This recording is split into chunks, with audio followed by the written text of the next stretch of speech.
and wherever you want to talk sports. Now it's time for Monty in the Morning. Hey, yo, man. Happy Thursday. Yeah, it's already Thursday, July 22nd, 2021. It's the Monty Show on your podcast, live on YouTube every single morning whenever we feel like it, which has been every day for like ever. Make sure you search Google for The Monty Show, M-O-N-T-Y, The Monty Show. And hey, look, if you're listening on podcast this morning, thank you so much. We appreciate you. A massive week on the podcast. We've already done, it's only Thursday, and we've already done 9,000 downloads. And it's only Thursday. You guys are amazing. Appreciate that. And that doesn't even count YouTube. You know, where we are meteorically rising as though there was blood flowing to lower extremities. I don't know. It's always a penis joke. We are 54 subscribers away from giving away this here Xbox Series S, which stands for sex. No, it doesn't. It stands for supercalifragilistic and stuff. All you have to do is subscribe on YouTube. Show us a picture that you're subscribed. Tag us on Instagram with that picture or Facebook. Hi. I've only said this 10,000 times. Tag us on Twitter or Instagram or TikTok, by the way. It really is depressing that nobody's watching my TikTok video of Gary Sanchez getting his nut bag blown bro, up. I watched it. I liked it. Like I said, nobody's watching it. Only nobodies watch it. Find us on TikTok, Twitter, and Instagram. The Monty Show, M-O-N-T-Y, The Monty Show. Jake is SLC Supercars. Tag us in a picture on any of those platforms and you're entered to win this Xbox. We're probably going to give this away on Monday, I would guess. Yeah. Would be my guess. So now or never, my friends, is the way to go there. Cody Strickland first in. Good morning to you, friend. Always good to see you, Cody. Why don't we start with a little BYU football. The SEC is expanding. The Houston Chronicle, a major publication in the great state of Ted Cruz. No, I'm just going to keep going. The Houston Chronicle, a great publication, one of the best newspapers in the country, says that Texas and Oklahoma are going to leave the Big 12 and join the SEC, and that announcement's going to come in the next few weeks. Right off the bat, I think this makes a whole hell of a lot of sense. With the TV contracts for both of those schools and all major TV contracts ending in 2023, if you made an announcement right now that said, hey, for the 2023 season, Texas and Oklahoma are going to join the SEC, that would make timeline sense to announce that now. The question is, does this mean that BYU is finally going to get its shot to join the Big 12, which would then be the Big 10, which already exists, so they'd really need to find two more teams to replace Texas and Oklahoma? And maybe all those years ago when Bronco Mendenhall was back there at the Austin American Statesman begging for respect and essentially begging his way out of the Big 12, maybe Bronco Mendenhall had it right, Jake. Is it time for BYU to join a conference? I think it's it's hard to say, when the right or proper time is. However, I do think if you're BYU, this conversation of joining a P5 conference has been going on for a really long time. We heard rumblings. I mean, I can think back to even 5 years ago of, BYU flirting with the idea of the Pac-12. And, we're here in the Big 12 now. And I think for BYU, the tough part is that it's not just as simple as, hey, let's go ahead and join that conference and everything's fine. There's a lot of factors that play into it. And so I think for BYU, does joining P5 conference, up their chances of playing for a national championship, which I think is and should be your goal, no matter who you are in college football? Yeah, I think it probably does. You're going to get more respect because you're in a conference and not independent. And I think at the end of the day, BYU has proven that even as an independent, they can recruit at a pretty high level. And so I think, you join the conference, your recruiting game goes up, everything goes up. The question just really is, logistics and the things at BYU that you have to work with. So is it time? I think they're always looking to improve, right? I think they're always looking to take that step closer. But let's make no mistake about it, this would be a major change for BYU. Like, I think that this would be, depending on what the terms are that they agree to in terms of when they play and how all that works out, this could be like a institution level change for them. Like, you're talking about potentially playing, having to have conversations about playing on Sunday. And I know that sucks, but I think that's going to be in the thing, but that's just one example. Yeah, and I think the Sunday play thing is so overblown. And I think we've seen throughout, the last decade that BYU has been flexible on a lot of principles. And the church being, at the heart and at the center of everything that BYU is about. I mean, it's foundational. It is what BYU is built on, is the LDS church. I think there are some things that you cannot compromise. I do think there's a compromise on Sunday play. I do not think there's a compromise on the honor code. I do not think there's a compromise on how you I don't know, is the word enforce the honor code? The honor code is something that is somewhat of a spirit. Yeah, it's a piece of paper, it's a document, but the spirit of the honor code is what the honor code is all about. So I am 100% against relaxing the honor code in any way, shape, or form just so that we can get into the Big 12 and play football. That's not what life at BYU is about, with all due respect, because I know that there are a bunch of jarheads over there that are like, oh, well, I mean, it's football. We got to win football games, and, hey, that's what it's about. I'll tithe twice in a week. What do you want from me? It's not about football at BYU. And I think once you get to that point, and once you understand that at BYU, football is not first. It's never going to be, and that's something you should be proud of. That's not something that should be weaponized against BYU. It's something you should be proud of. Once you get to that point, now you can start having real conversations about how to move forward and how to grow the profile of the program. And I think you do that by joining the Big 12, if that's an option to you, which I have to believe it is. It's not, by the way, a coincidence that you just had the number 1 overall pick in the NFL draft, that you're coming off of one of the best seasons in the history of BYU football, and that you are set up to have a really strong start to the season. And I think that matters. And I don't know what you think, Jake, but I look at the BYU football schedule, and I say to myself, hey, man, if you're BYU, you're probably going to lose to Utah, right? But you should beat Arizona. I think you have a chance to beat ASU at home because that game's in Provo. I think you should beat a pretty mediocre USF Bulls team. I think you should beat a Utah State Aggies team. I think you should beat Boise State at home. And then all bets are off on Saturday, October 16th in Waco, Texas. Waco. Baylor Bears. Those first 6 games, my guess is you'll be 4-2 after those 6 games. And, yeah, sure, maybe you shock the world and beat Utah for once ever. I think it'd be the first time ever in the history of BYU football.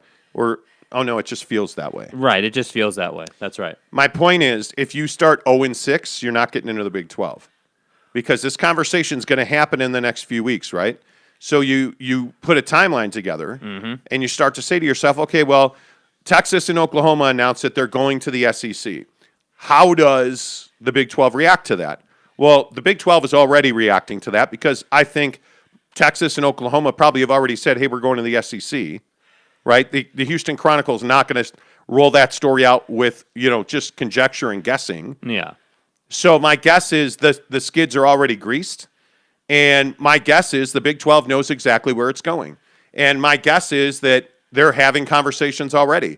These are not things that happen overnight. These are not things that, if you're the Big 12, this is not something where you can be reactionary. You have to be proactive, which is, my guess, already happening. So I would think that BYU's in a position to be very attractive for any college football expansion. And I think I think you can massage Sunday play.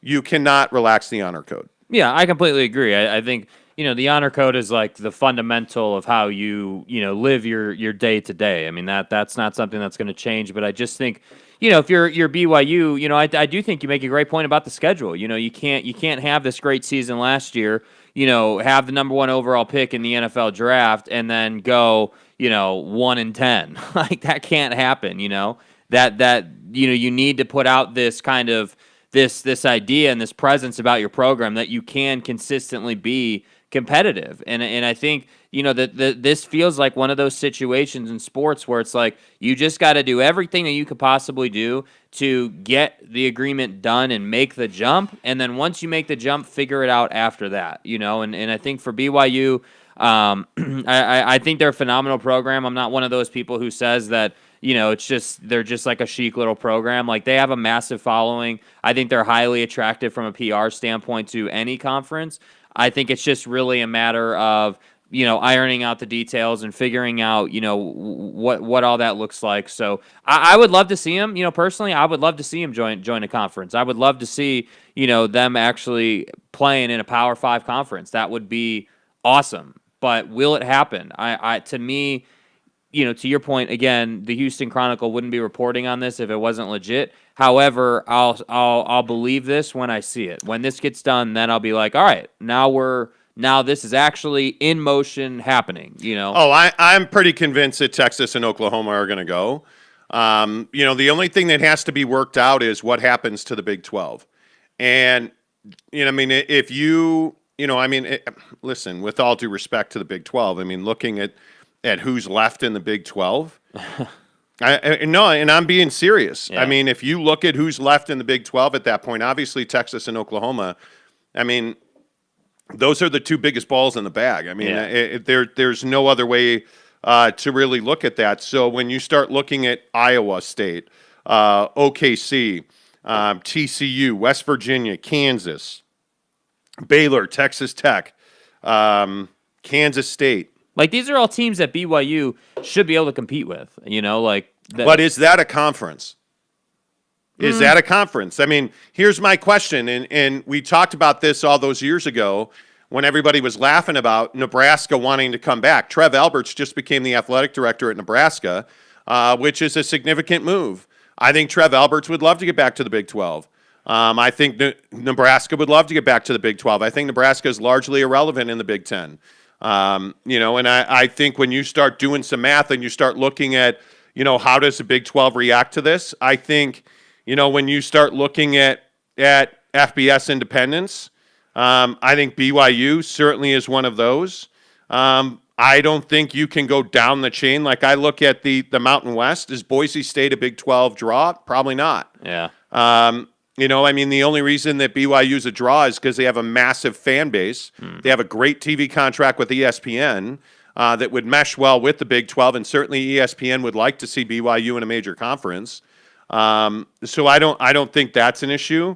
But I look at teams like, who in the Pac-12 is looking to get out. Well, I think Colorado's been an awkward fit in the Pac-12. For a while. I think Colorado's a nice fit in the Big 12. But then you got to ask yourself, okay, well, Colorado leaves. Now what are we going to do? Is BYU really a fit in the Pac-12? Not if you ask a Utah fan. But I think, again, and this is where you have to have some, you have to have some conjecture. I think you have to be able to take your fandom out of it on BYU. And I think you have to realize that BYU is an excellent educational facility. Now, or institution, but you look at BYU, BYU's not a research institution. I don't think that matters anymore. I really don't. What do you think the biggest things are holding them back? The church, by far. So you think it's just that? That's it? Like, end of story. Nobody else has an issue with anything else? You know what? I think that when you look back to 2015, when Taysom jumps over the Texas Longhorns. And I think if Bronco Mendenhall had not done that interview with the Austin American-Statesman and had not begged his way into the Big 12, I think there's a chance that BYU would have been there. Yeah. But BYU, and I know that a lot of BYU fans are not going to like this, but BYU has an arrogance issue. BYU, especially under Bronco, I think Kalani has softened that, especially with BYU football. I think Dave Rose also, that change also softened the image of BYU a little bit. But, under Bronco Mendenhall, there was a real arrogance issue. Bronco is a tremendous human being, but Bronco had this air of being a jerk. Yeah. Like he had this air of being untouchable. And I was fortunate enough that I during my time at, the mighty 1320K fan, we got to spend a lot of time with Bronco. Bronco Mendenhall poured a bucket of water over my head at one point. Bronco was a good guy that I think was really misunderstood. And at the end of his tenure in Provo, he was really frustrated. And I think he thought going to the Austin American-Statesman passionately might help. And it did everything but. It made BYU look desperate. And BYU is not desperate. And so I think fast forward to BYU has dominated recruiting in Texas. They do very well there. The Utah Utes do very well there. I mean, nobody recruits Texas the way that Morgan Scalley does. And so I think there is a nice state of Texas connection. I think when you look at that region of the country, BYU does well there. They are a draw there. They've been able to compete with any Big 12 team that's been put in front of them in recent years. I think that miracle at Nebraska, obviously beating Texas, it's a good fit. The church is the issue. And it's a matter of, all due respect, a bunch of country bumpkins, a bunch of guys that wear cowboy hats and scoop bull crap. You and your mom are hillbillies. It's a bunch of guys like Jerry Jones that's a massive Arkansas donor. It's a bunch of guys of that ilk that have to want to deal with those conservative white folks from Provo, those religious zealots. But because that's what the perception is. Yeah. That's not the reality. That's the perception. Right. And that, but to perception me, is reality. That, to me, exactly right, is what BYU's got to overcome. Because as far as an institution of higher learning, there's no better than BYU. As far as a brand representative, there's no better than BYU. As far as executives and revenue earning, there's no better revenue generating machine than BYU athletics. You look at Tom Homo. Tom Homo is widely, roundly admired and respected across college athletics. He is a phenomenal athletic director. He gets along well with others. The question is, what will be left of the Big 12 once Texas and Oklahoma depart? Yeah. And is BYU and Nebraska enough? Is BYU and Colorado enough? Is BYU a candidate if the Big 12, has to, add teams, which they would, if the Big 12 has to add teams and they pull a Colorado and a Nebraska, is BYU a candidate for the Pac-12? I don't see how you're not. I don't think they'd be a fit in the Big 10. I really don't. The Big 10 has a nice regional group of institutions.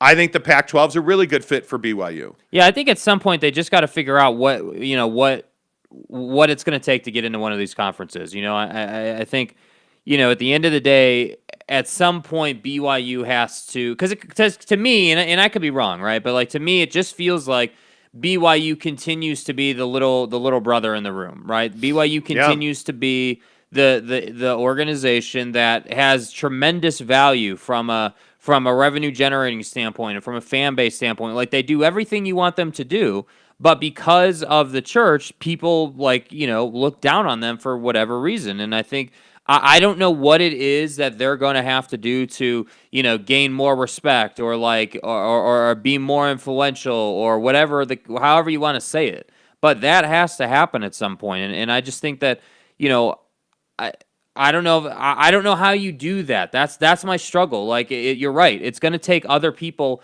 wanting them to be included, it seems like, for BYU to get to where they want to go. Well, and I think it's the secondary sports. And so again, I think you can massage Sunday play. I don't think that you can universally accept it. I just think that has been an issue for church leadership for many years, and that's been made very clear. But if you're saying, hey, we need 2 Sundays a year for men's college basketball, I think you can do that.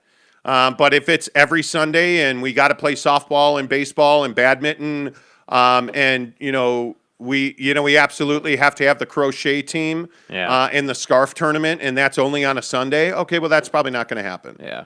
I mean, I think there are ways to massage that. Things like the NCAA tournament have showed us that there is room to move on that. But at some point, BYU's got to get out of the WCC. At some point, you have to become, in my opinion, relevant, not for football, because I think you already are relevant. It's the rest of those sports that you're lagging behind revenue-wise, and I think it's the rest of those sports where you can really take a big step forward by joining a major conference, because football's not the issue. Yeah. And I know that a lot of people don't understand that or believe that. Football's not the issue. I'm telling you, it's your secondary sports where you make or break an athletic department. And I think we've seen, hell, look at Utah with the Red Rocks. I think if you look at BYU volleyball, BYU baseball, BYU soccer, like the secondary sports in this state are very strong. I think they would be a tremendous addition. The grade point average and the graduation rates would be a tremendous addition. Yeah.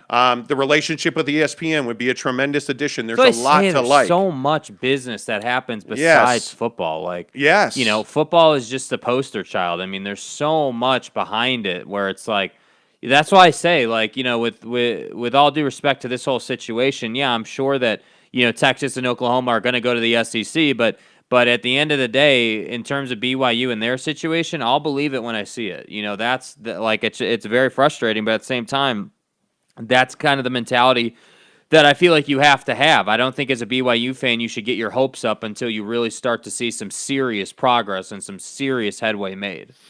Casey Finlinson says, will the Big 12 still keep its relevance as a P5 with the loss of Texas and Oklahoma? I think they add.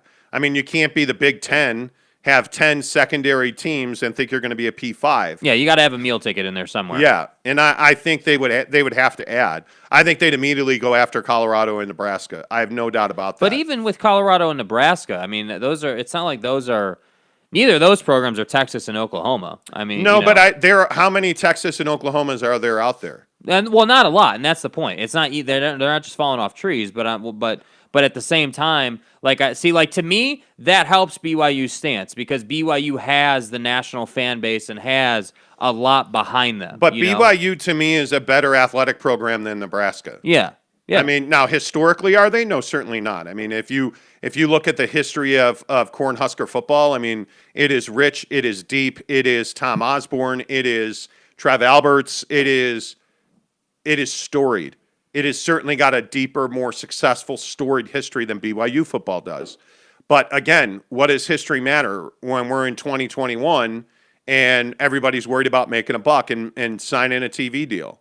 So to me, and this is again why everybody writes off ESPN's impact, the SEC network is successful. The SEC is delivering $40, $50 million a year in revenue, and it may be higher than that. In fact, I frankly, I don't remember what the exact number is, but I want to say that they're between 50 and 70 million a year to each institution.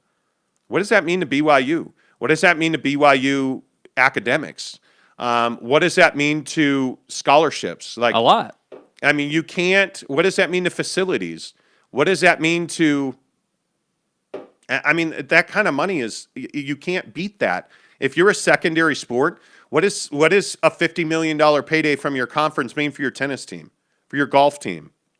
What does it mean for your rowing team and your swimming team and your diving team? And we've seen BYU's been pretty aggressive with renovating the facility. I mean, it was a whole shebang this offseason, with them doing the locker room and doing a lot of different things for the football program. So once again, and Marriott Center, and I mean they've done a lot. I mean, they've done a lot. And the point I'm just getting at is that once again, my point is football is the poster child. So you'll see what happens in terms of football, like with the locker room and with scheduling and all this. Notice we're not talking about scheduling for BYU badminton. You know what I mean? But the thing is that BYU badminton and BYU, all these different sports, right, that are on the back burner, they play a role in these conversations. So it's not just football. It's not just, is BYU football willing to play on Sundays? Like, that's not what it is. It's the entire package that BYU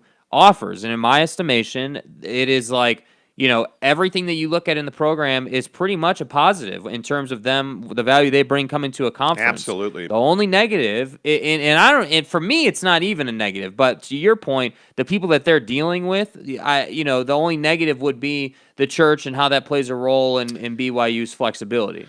Well, and Casey Finlinson is pretty roundly against what I think is going to happen. He says, I just don't see why BYU joins a watered-down Big 12 where they wouldn't have to win out to get a playoff invite, where they would have to win out to get a playoff invite. Well, they've been doing that for how long now? I mean, they're playing Baylor this year. I mean, they've beaten Texas. Look at Clemson, bro. I mean, seriously, like look at what Clemson does every year, right? There's a reason it's called the already crowned Clemson Conference, So like, yeah, they would have to win out, but the fact is as in a conference, if you win out, you're going places. Well, and being in the Big 12, I think brings you better recruiting access. It brings you more talent. It brings you because I mean, it's strictly speaking BYU football.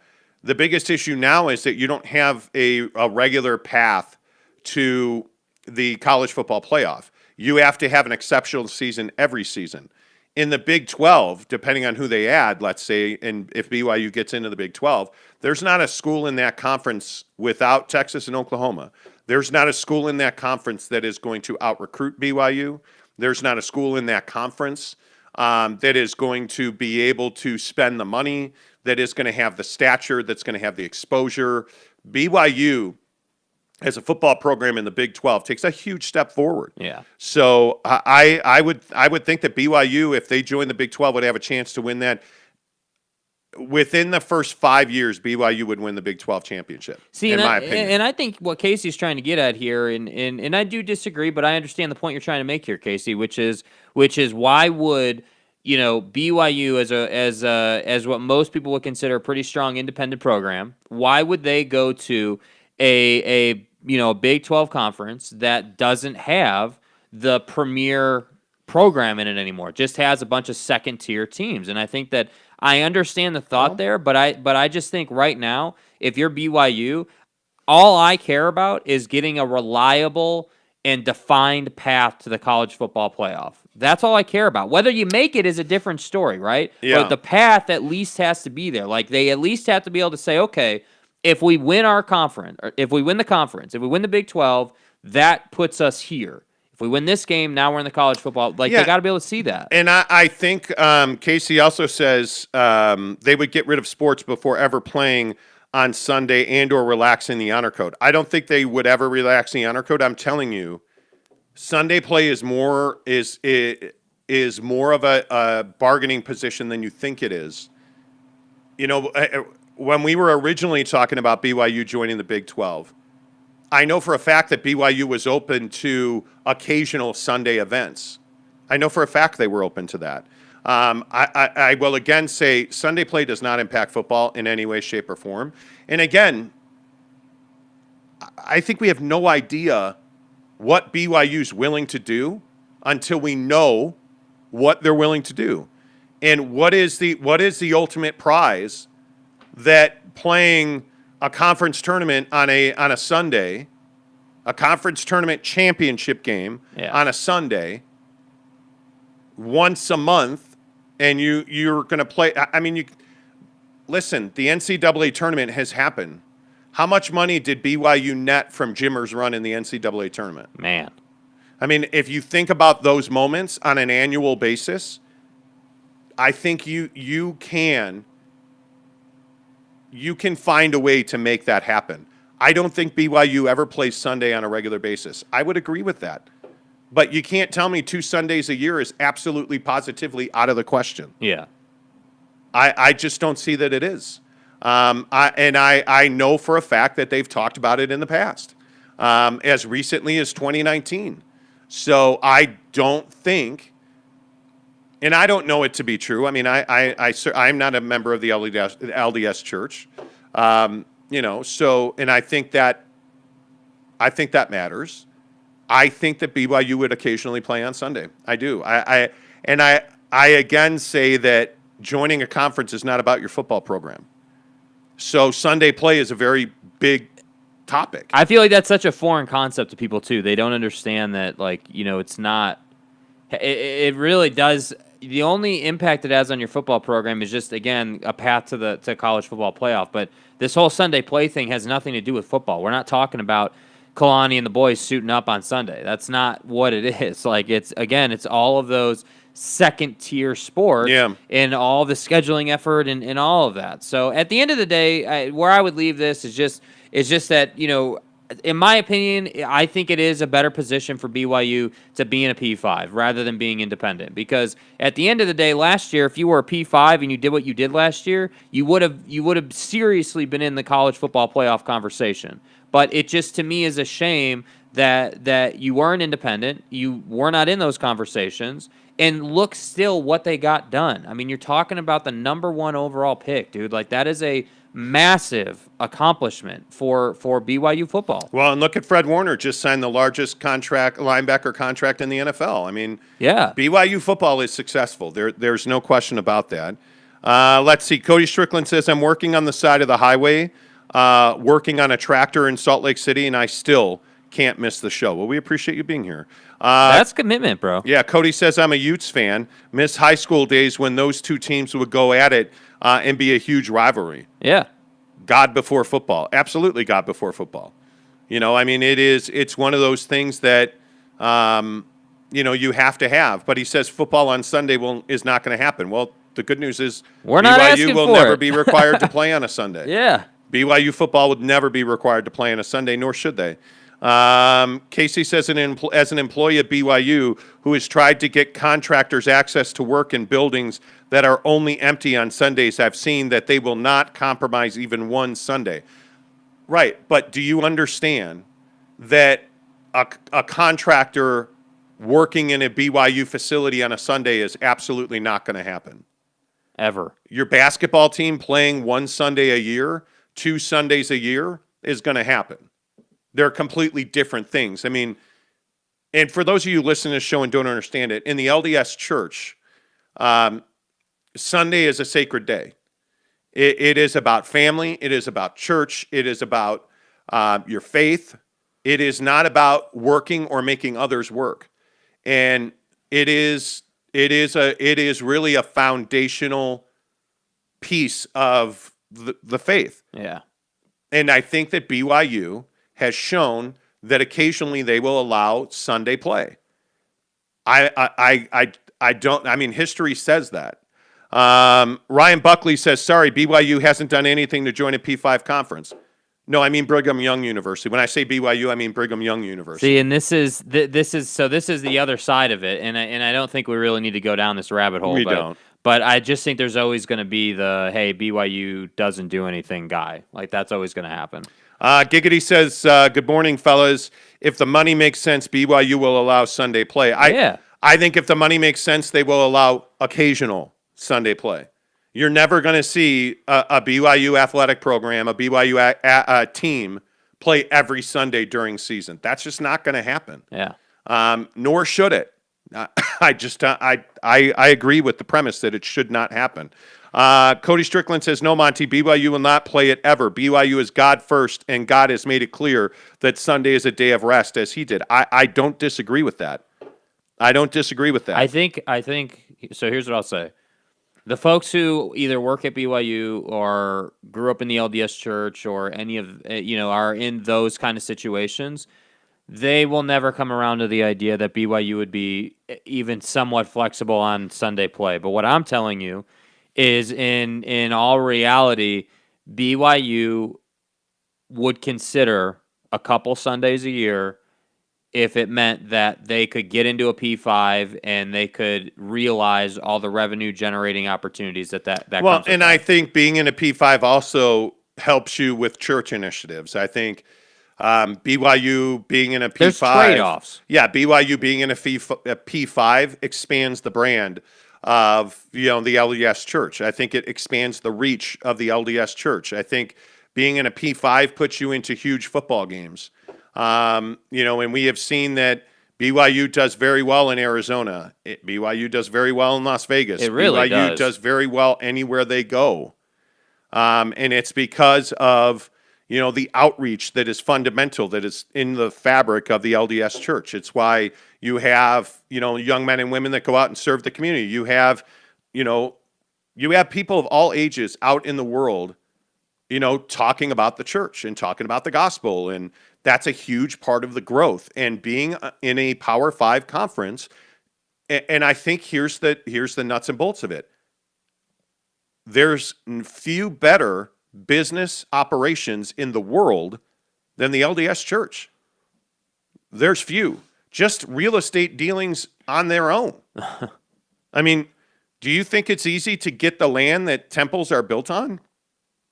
I mean, just calculate the land under every temple around the world. And there's nobody with that kind of net worth. The LDS Church is a revenue generating operation. And now I'm not saying that that's the only reason they're in business, because certainly it's not. But don't ever forget that the church is about making money and growing the brand so that they can make more money and they can do more things and they can leverage that revenue. And if that means playing 2 Sundays a year, I'm telling you, it's going to happen.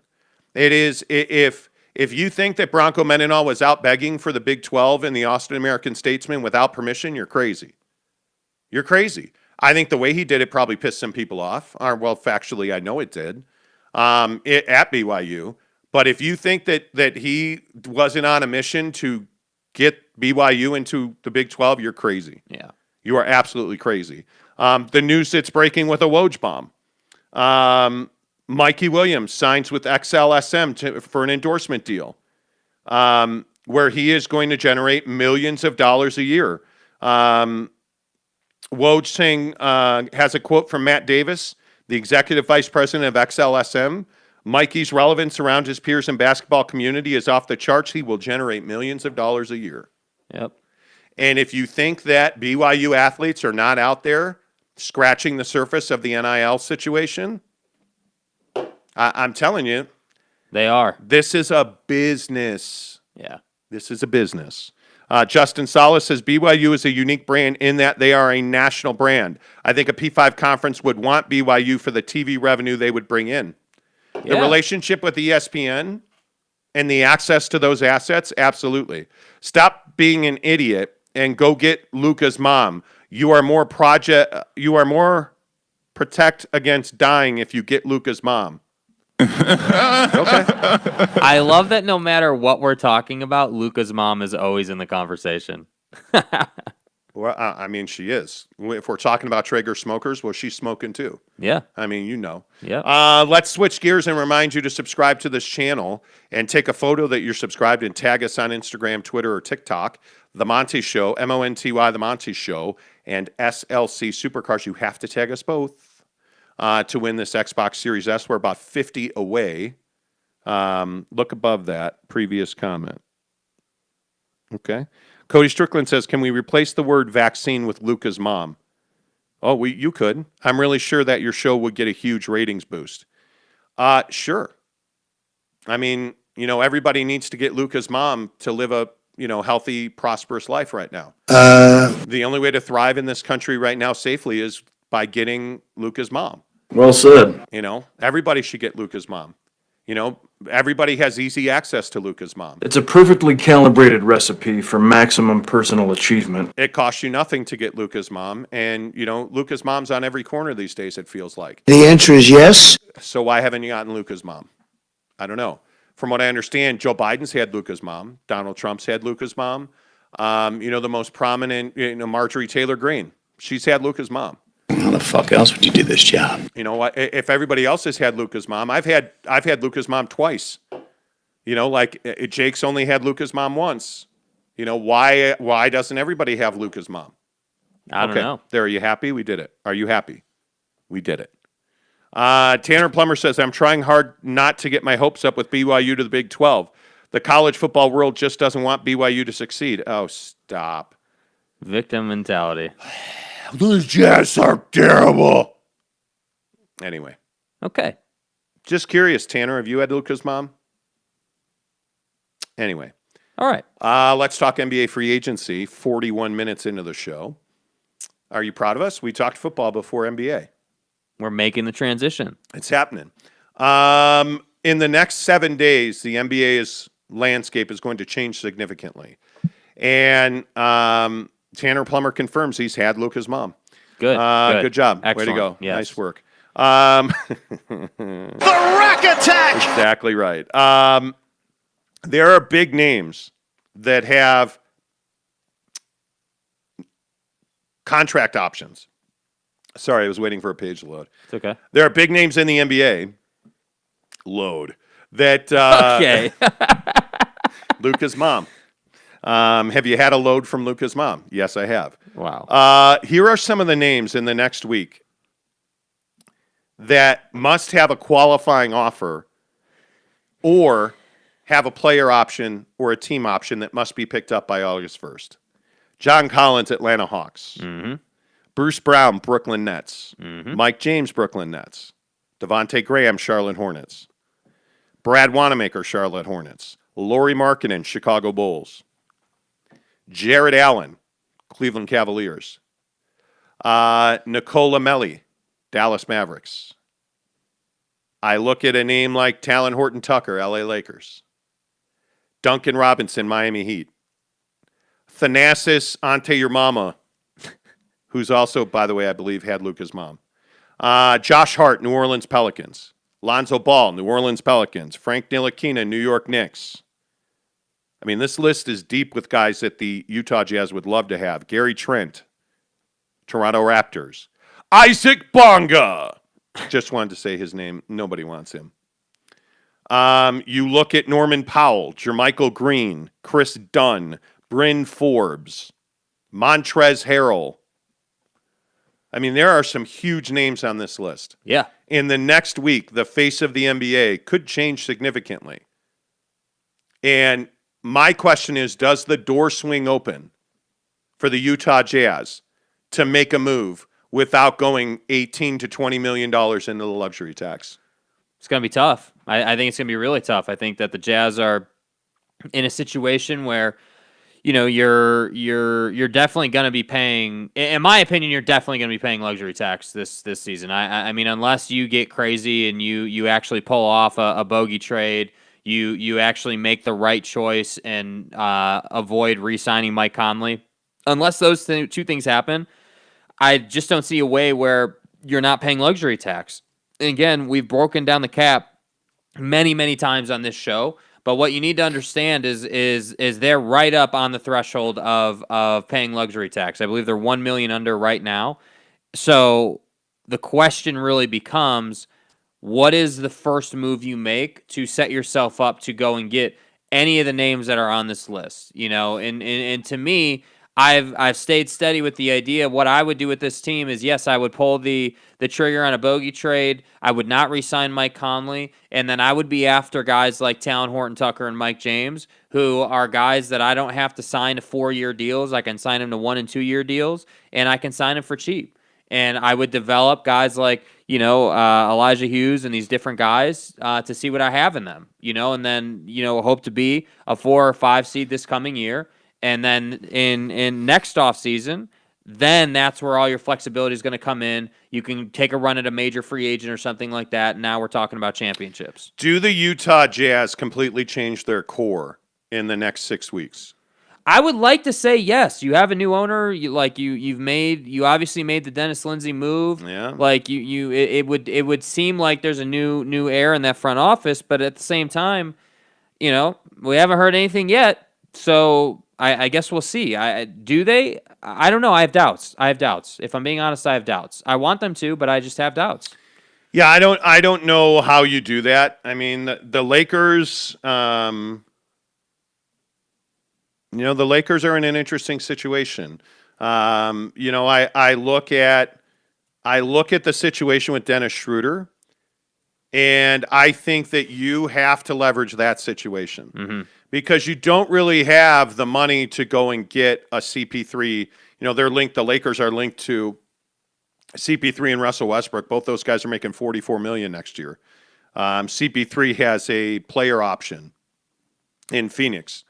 Are you telling me that CP3 is going to walk away from $44 million to make 20? Well, but no on that level, but think about it this way. Would you sacrifice $20 million if it basically guaranteed you a trip to the NBA Finals again? What are the odds of the Lakers getting to the finals and the Suns getting to the finals? That's the conversation. Yeah, I mean, I think it is. I think something that's interesting to me is and if you look at the sign and trade rules, you have to, you have to be a veteran.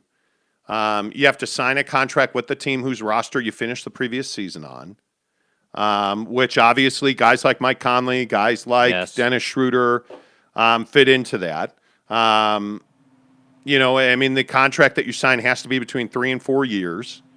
And the contract is not signed using the non-taxpayer mid-level. All of those things are possible with Mike Conley and Dennis Schroeder. And so the issue is, do you have the assets necessary to leverage another team into a sign and trade? Mm-hmm. And my feeling is the Jazz do not, the Lakers do. I look at the money that a guy like Dennis Schroeder can command.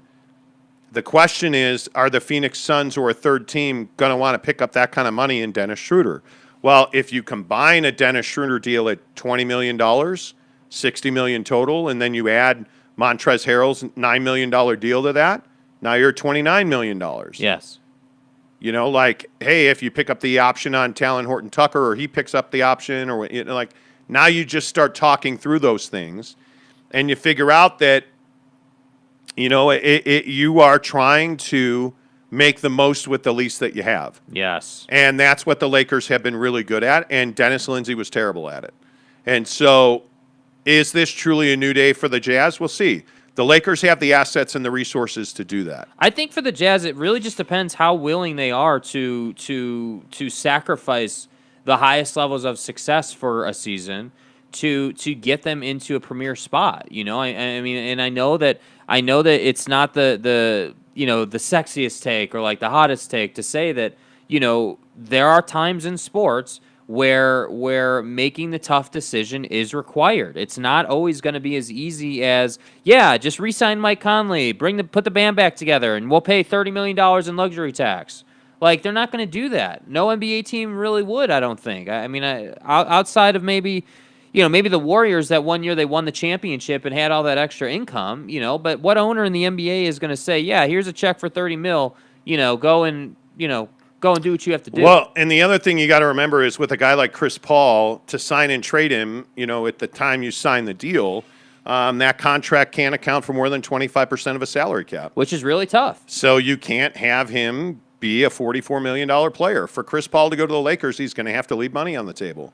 And, maybe you make that up on the back end of the deal, and he's only making $25 million a season, but instead of for 3 years, he's getting 6 years, or that's how you're going to have to put this together. Well, hell, the Lakers are still paying Luol Deng $5 million a year, and that guy hasn't played in, 3 years now? At least. I mean, there are ways to get that done. I just don't think that the Lakers are willing to stand pat with what they have. I think they're going to trade Kyle Kuzma. I think they are, in my opinion, they really need Dennis Schroeder to agree to a sign and trade. Yeah, and the thing, too, is with the Lakers historically, they've always been more aggressive. So that's why I can feel comfortable saying, okay, I know for a fact the Lakers are going to do things. What those things are going to be, I'm not quite sure yet. I don't know how the numbers on Westbrook or Chris Paul add up without them taking pay cuts, But to me, specifically with Chris Paul, not so much Westbrook, but specifically with Chris Paul, LeBron was at the NBA Finals. I start looking at the relationship between Chris Paul and LeBron. It's a long one. It is a long, winding, decades friendship. It is a friendship, yeah. So to me, I'm just sitting here saying, okay, Chris Paul clearly was crushed by the fact that they did not beat the Bucks to win an NBA championship. And the Lakers, with all due respect to the Suns, and again, this is what I say about the Jazz as well, with all due respect to these two teams, the Lakers are better than both of those teams when they're fully healthy. So to me, if I'm Chris Paul, I'm declining that player option, and I'm going to go hook up with LeBron. That's what I would do. Yeah, but I think he knows, and I think the Suns know this too.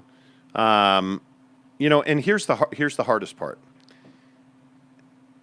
If you are Damian Lillard, man, you feel like you're stuck because you're under contract, and it makes it a lot more difficult to make that deal happen. Like, I mean, if you think about, would you rather have Dame than CP3? Well, hell yeah, you would. Yeah, you would. Right? I mean, but do you know how much more difficult it is to make a deal with a guy who's under contract already, rather than a guy that's going to decline his player option and do a sign and trade, whatever that might be? The other thing is, again, in a sign and trade situation, that 25%, kicker that you can't be over that. Well, in Dame's situation, you don't have to worry about that, right? But in Dame's situation, you'd be joining the Lakers, much like, Wade, Bosh, and LeBron in Miami. You'd be joining a team that is on the cusp of winning another championship. Do you renegotiate that deal? Do you, there's all kinds of provisions against renegotiations and trades. But, I have to think if the Lakers want to do a Dame deal, as difficult as it would be, they could do that. But here's the other thing. I think LeBron James decides what the Lakers do. You're damn right. He's got probably 2 years left at a high level. I think LeBron James wants to win 2 more rings. I think he knows he needs to win 2 more rings. Yeah. And I think that he is going to push Rob Pelinka and Jeannie Buss to do everything that they can do. I mean, Jeannie Buss, the owner, Rob Pelinka, the general manager of the Lakers. I think LeBron James is going to push them to do everything they can do. And I think that if he wins 2 more rings, it's all worth it. The question is, how much luxury tax are you willing to pay?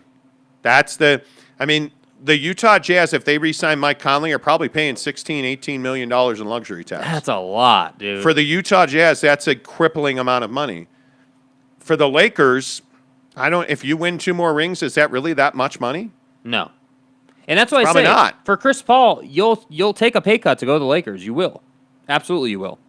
Yeah. 100%. I think if you're Dame, that's a little bit of a different situation because you know that you're still valued. You know that, in the open market or in even the trade market, you're going to be able to make things happen. But again, I don't know, man. I can't underestimate the whole concept of, hey, it's LeBron James and Anthony Davis in Laker uniforms.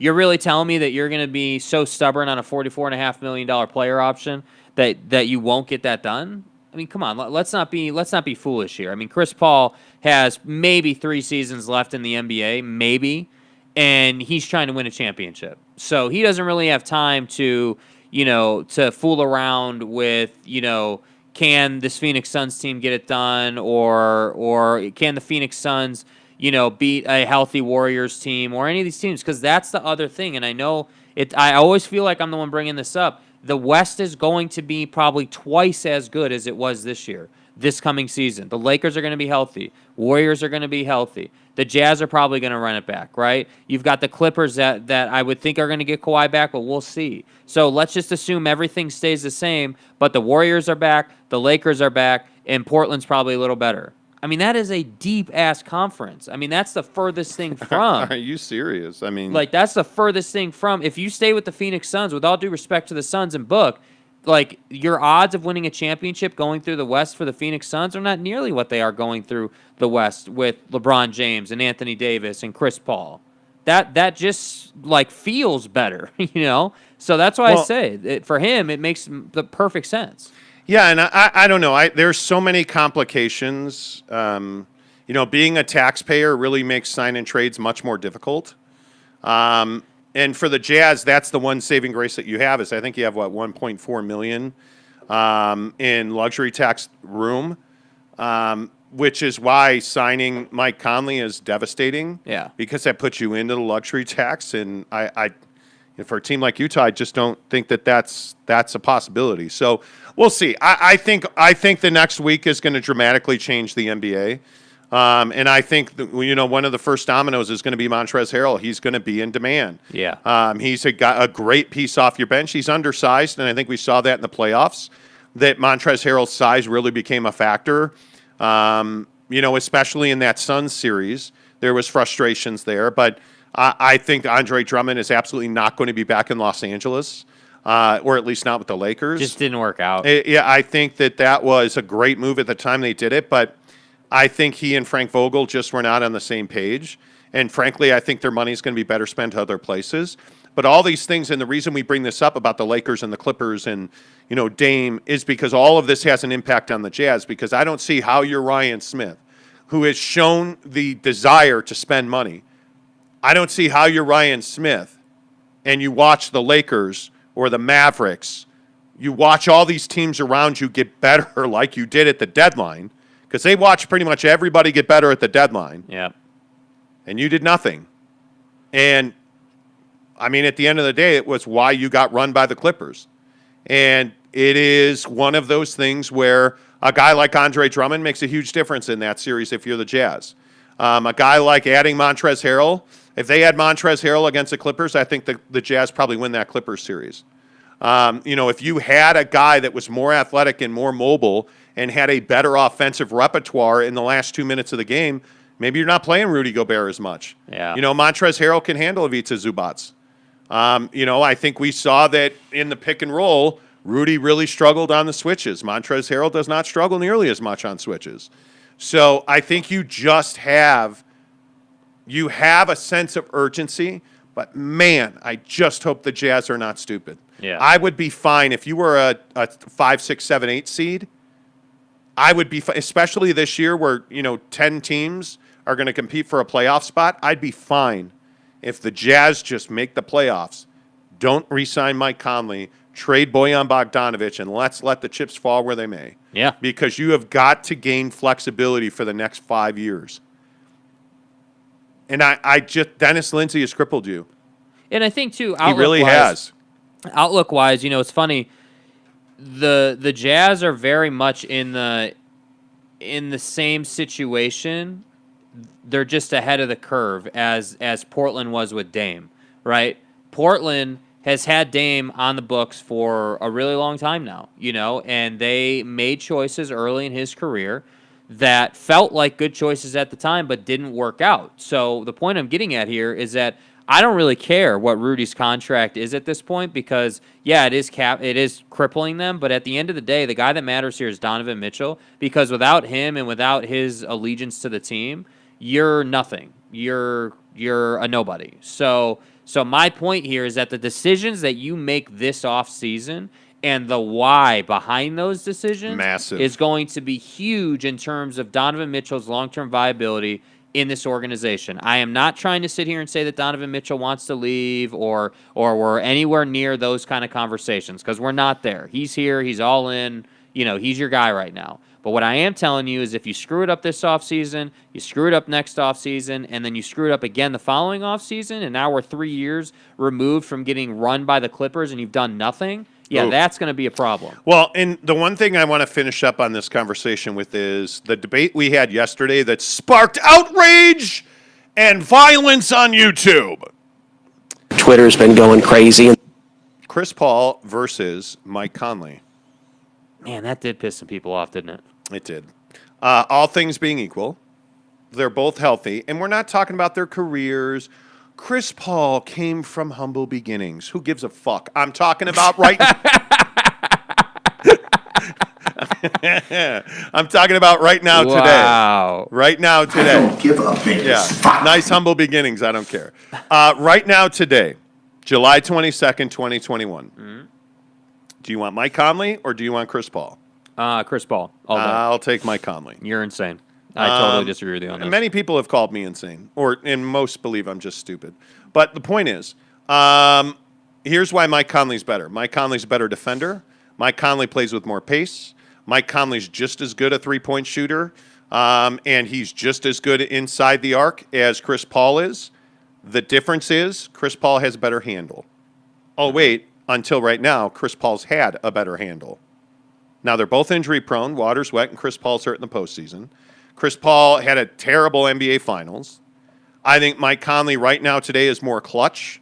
Mike Conley is a guy that can play left or right-handed. I think Mike Conley's more versatile, and I think Mike Conley is a better, deeper player right now today than Chris Paul is. Yeah, I mean, yeah, I can't say I disagree with that, but I also, the thing that works against Conley here is Chris Paul's done much more winning than Mike Conley has. I mean, Chris Paul, for everything that he hasn't won in terms of a championship, he has been to conference final after conference final. He has been, in my opinion, he's got more experience in big moments, but he hasn't succeeded. But so what did you say the other day about Chris Paul? He's not a winning player. I don't disagree with that, but neither of them are winning players. Mike Conley. Don't sit here and say that Mike Conley's a winning player. No, I'm not. But what I'm not. saying is Mike Conley's got more tools. If my guy's going to suck and if we're going to lose, give me a guy with more tools because we might accidentally win. Okay, what does more tools look like for Mike Conley? I think Mike Conley's faster. He's quicker. I think that left hand. Mike Conley has shown you that he can play left or right-handed.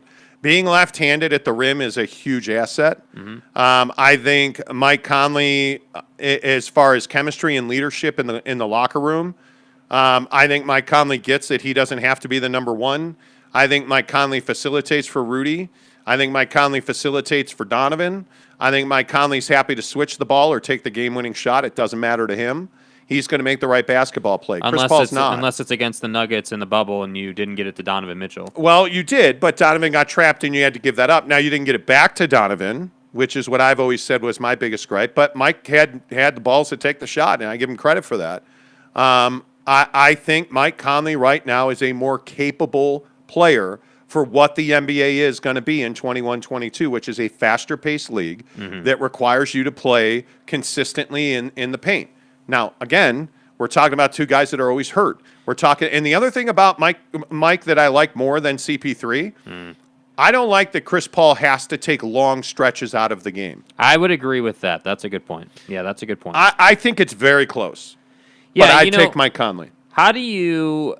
And I agree. Both guys are very injury-prone players. There's no doubt about that. But the thing that I struggle with is that Chris Paul, like I was saying, has been deeper in the playoffs more consistently than Conley has. Now, but he's also found his way to better teams. I mean, but whose fault is that? Are we going to seriously hold that against Chris Paul? No, but I think Mike Conley's been a key cog in why the Jazz have been good. Yeah, he has. But I guess my question is how do we?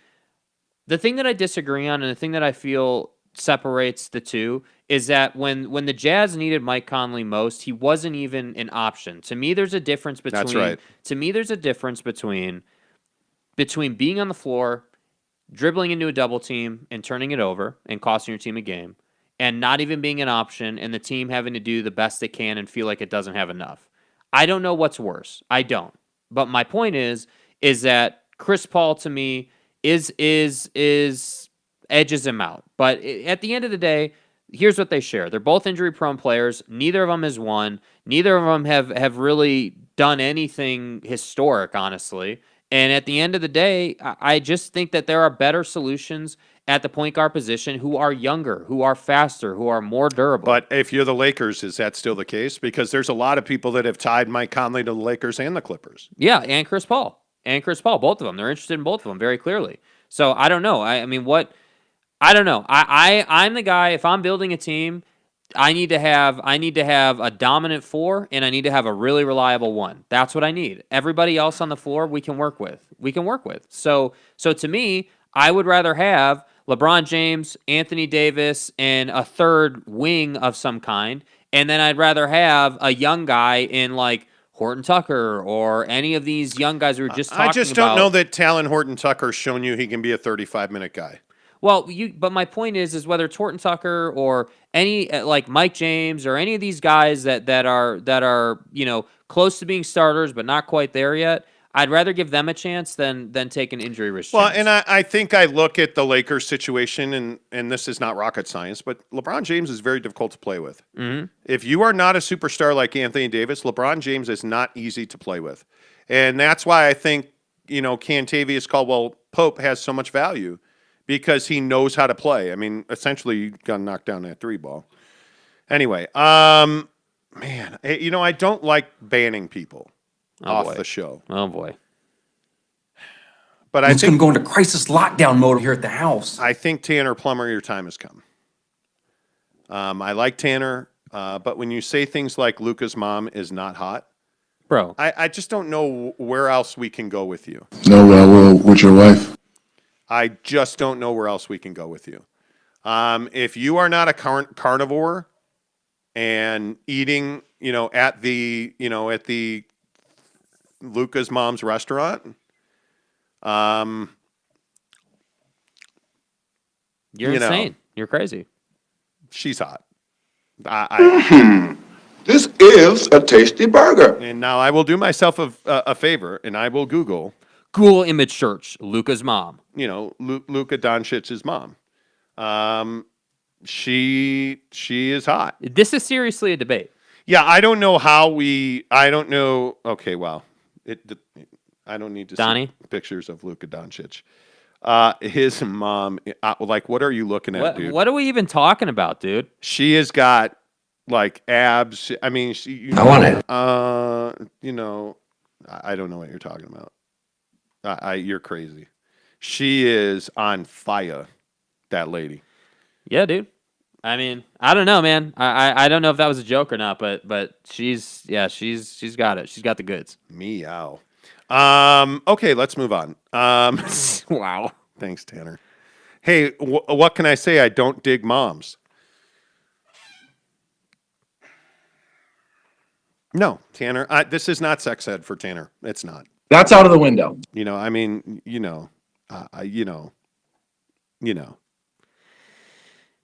Tanner, do you also like blue cheese instead of ranch? Oh, you know that Tanner Plummer eats blue cheese. You and I both know that. And he cooks his steaks well.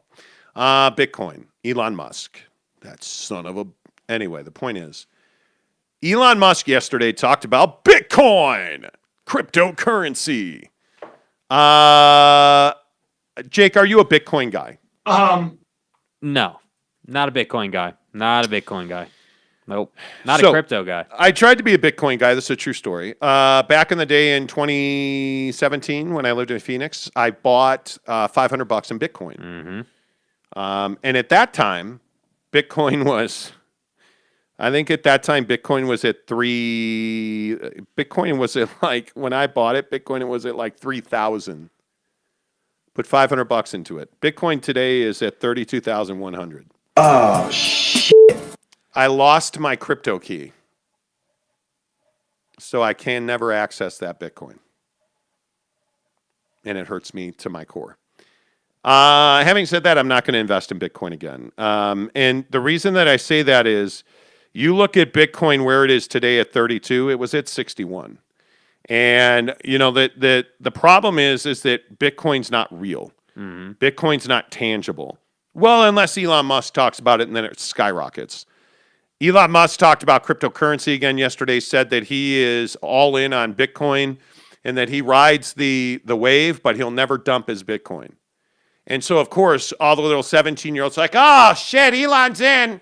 He's in. I got to buy more. And it's like, dude. Here's my problem. Yes. Here's my problem. The reason that I don't like Bitcoin and crypto, generally speaking, is A, yes, it's not tangible, right? It's not something you can hold in your hand. B, it relies on the concept that if he bought it at $1, then in order for it to go up, I got to buy it for $2. And eventually, that train's coming to an end. Eventually, Jimmy, 10 years from now, isn't spending $100 for what he paid $2 for. That's not happening. So that's why, to me, you see the ups, the downs, like the way downs, and then, crypto to the moon. Like, that's why you see this, dude. Doge to the moon. Yeah, whatever, dude. Dogecoin, crypto, whatever, man. Luka's mom. Yeah. To the moon. Come on. It's not the best situation, and we all know that. Fat Jesus wants to know if Luka's mom's a sandwich. Well, if she is, I'd eat that. My point is, okay, what I meant, that's not what I mean. Rare roast beef curtains. Anyway, the point is, listen. What? Wow. What? You just made a beef curtains reference. What? Wow. Man, I've been accused of throwing hot dogs down hallways, but never like that. Kitty cat juices is not all over the place. I'll stop. Listen. Come on, guy. Way too volatile for me. Justin Salas says, way too volatile for me. Ace says, I'm 10 grand into it. Bro. You're 10 grand. See, and Dude.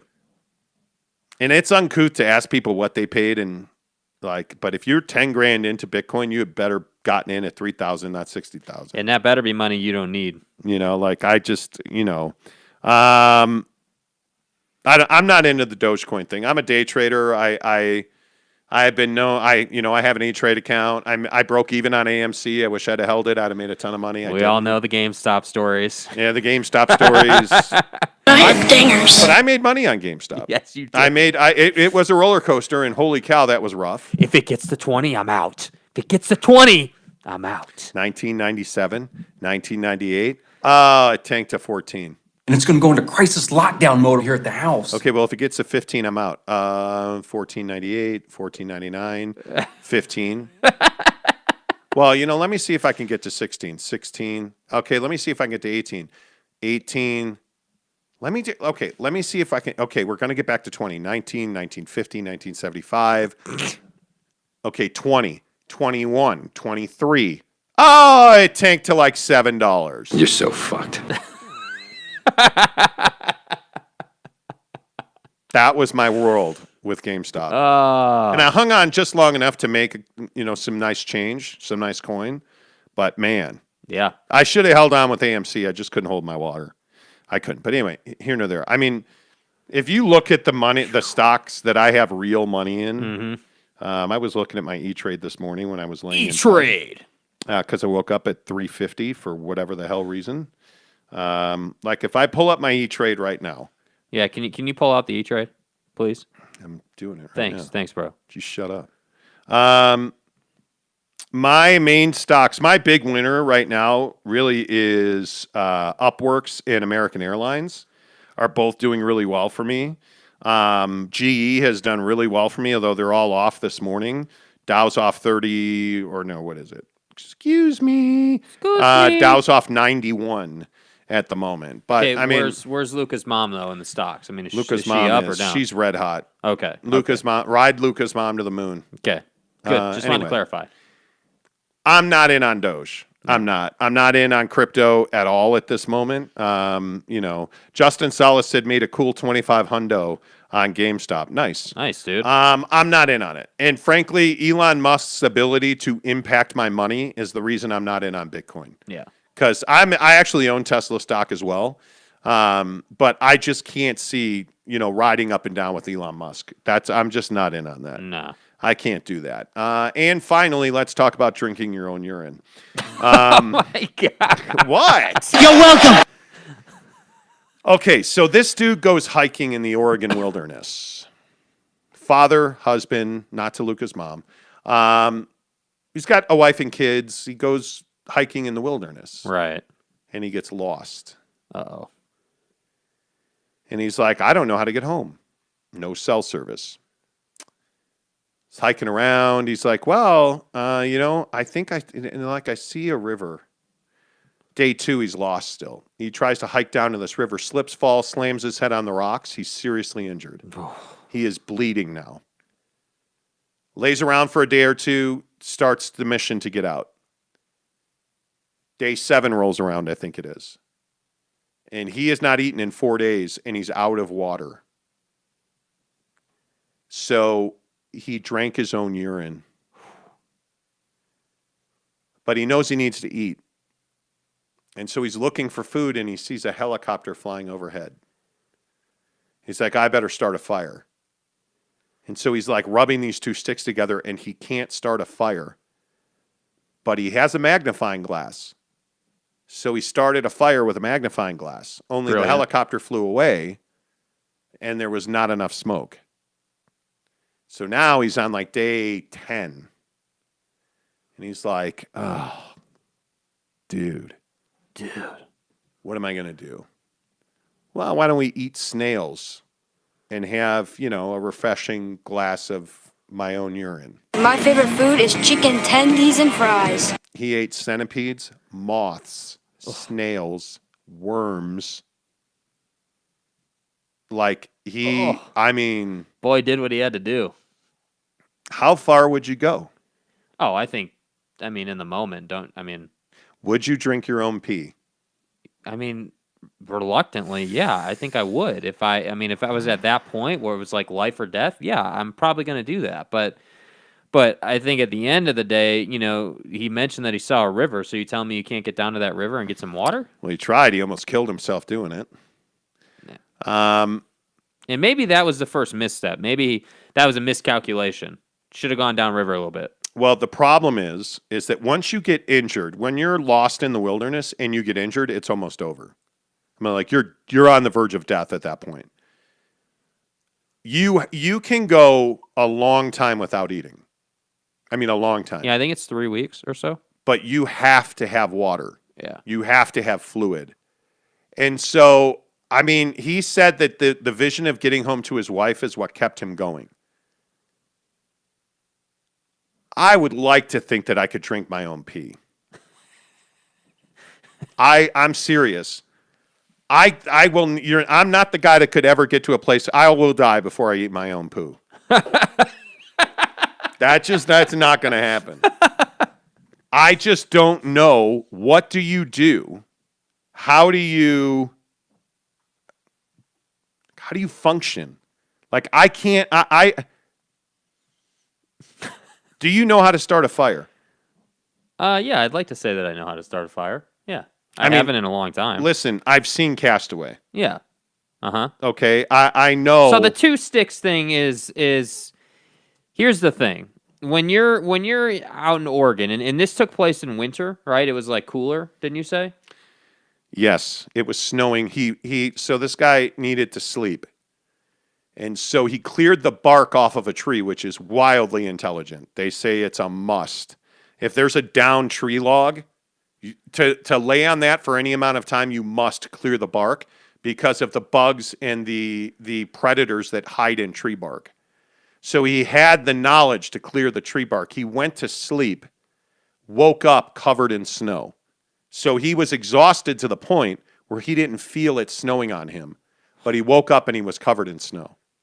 So it was not the summertime. Yeah, and so my point is, getting back to starting a fire, because it's wintertime, think about it this way.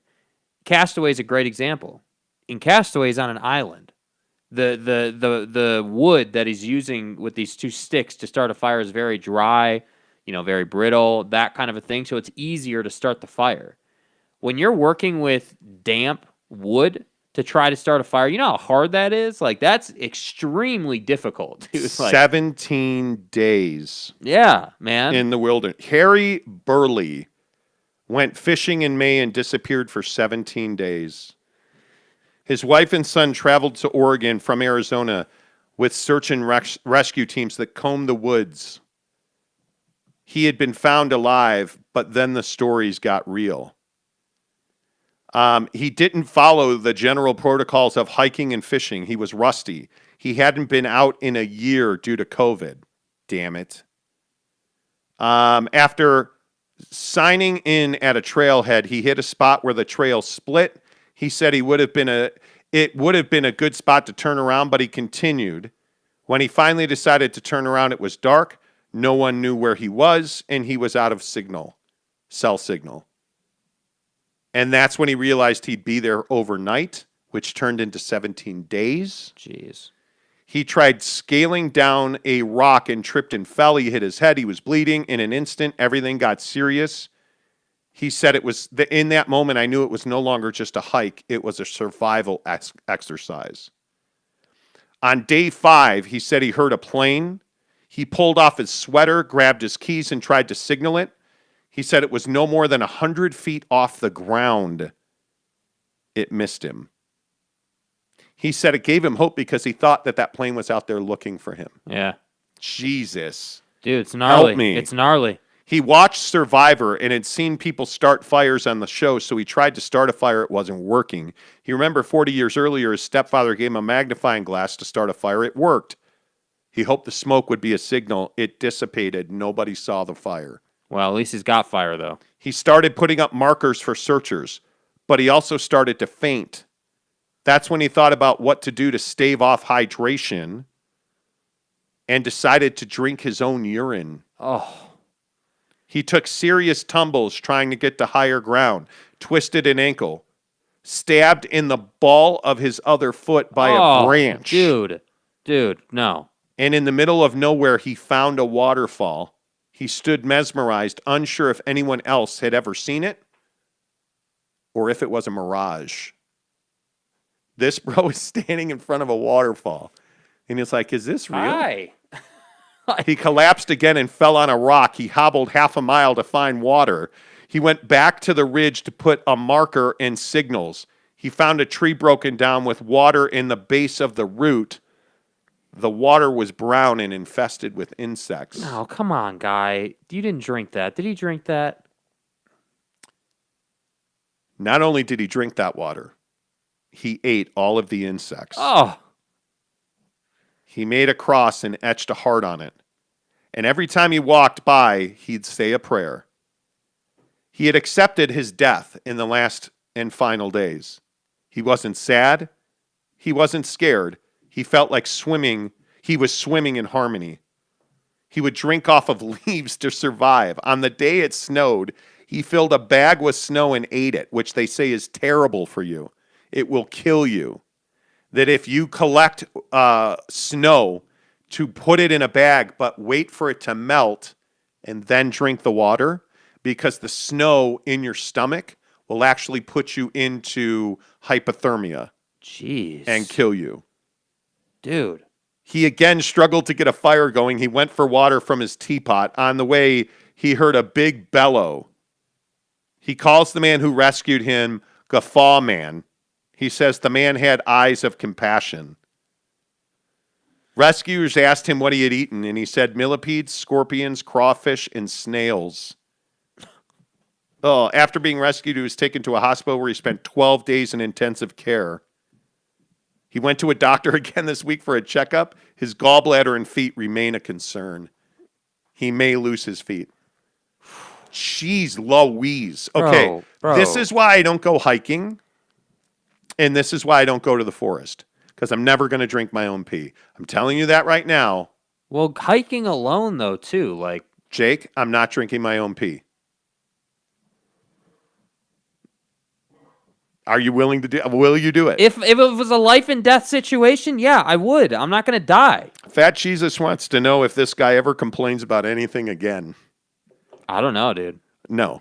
Cody Strickland says, you guys need to do more stories like this for the end of your show. You do it good, Monty. Thank you. That's what Lucas' mom said. I was going Thank you. I knew it. Justin Salas says, I'm no outdoorsman, but I have done plenty of hiking off trails in the Uintas. I'm just not stupid enough to hike at night by myself. Call it story time with Monty and Skippy. Yep. Oh, man. Tanner says, I would eat bugs if it was life or death, but drink my urine? Yeah, I don't know about that. Justin says, I hate to be that guy. How are you getting lost on a hike, though? Here's what's going to happen. Tonto, I don't know how you get lost on a hike. Listen, let's be honest. If you put yourself in a position where you got to drink your own piss, you made a major mistake, sir. Dude. Dude. Come on, dude. Casey Finlinson also wants to know if you're worried about the J&J news with effectiveness against the Delta variant, that it's not very effective at all. Jake isn't scared of the coronavirus. He's Shiva, the god of death. Yeah. So he doesn't give a damn. Yeah. You really have no fear. I'm Shiva, the god of death. Yeah, you have no fear at all. I mean, here's the thing for me. You know, at the end of the day, it's not that I don't think that the virus can kill people. There's no doubt it can kill people. But the difference for me is that I've already had it one time before I was vaccinated. Back in December, I had it straight up, and it didn't really do much to me. I mean, it was basically a head cold for me. I'm not saying it's not a deadly virus. I'm saying for me, it didn't really affect me that much. So now I have the vaccine. Yeah, are they saying that the J&J vaccine is not like, and I'd have to see the numbers, but I'm assuming they're saying it's not 99.9% effective against the Delta variant? Of course not. It's not very effective at all. So, to me, it's just one of those situations where, again, I will maintain you have to be smart about how you go about things when you're out in public. If you're standing around a bunch of people, you're probably wanting to wear a mask, honestly. But if you're out in the open and you're 6 feet away from somebody, I'm not wearing a mask. I'm vaccinated and I have social distancing and I'm outside. So to me, it's always been, and I've maintained this with the virus, it has always been a situation where you have to read the situation you're in. Hey, am I indoors? Yes, I am. Okay. Am I 6 feet from somebody? No, I'm not. Okay, then you should probably put a mask on. Oh, yes, you are. Then you don't have to wear a mask, but you should be really careful because that can change very quickly. Yeah, I'm not. This is the basketball argument. I'm thrilled. I'm bench pressing 225 again. I'm thrilled by that. I'm only doing it because of the coronavirus. Because I'd be playing basketball, I wouldn't be lifting weights. Yeah. We bench pressed 70-pound dumbbells yesterday. I'm thrilled with that. I'm able to tricep curl an 80-pound crinkle bar. I'm thrilled with that. I'd rather be playing basketball, but I'm not. I'm not because of the coronavirus. So there's your answer, Casey. I appreciate you asking that question. It's something like 38% effective. Yeah, it's not good. Tanner Plummer says, Jake, you had COVID? Wow, crazy. Glad you survived. Yeah, I go back and forth on whether I'm glad he survived. There you go. Play the music. Good show today, Jake. Yeah. Week's going by fast, bro. It is Thursday. The Yelpatory has been... It's been a good week. Yes, Ace, I did get a new tattoo. I don't know. I'm working on a sleeve. I don't know if you guys can see that. That's the Chinese or the Japanese symbol for courage and strength. My whole thing is about courage, strength, enlightenment, all that stuff. Maybe a stupid question. What's your guys' relationship? As lovers, we try not to define our relationship. Jake and I are father and son. We're not. That's against the law in most states. Well, see, so... Anyway, okay, good talk. Say goodbye, lover. Goodbye, lover. See ya.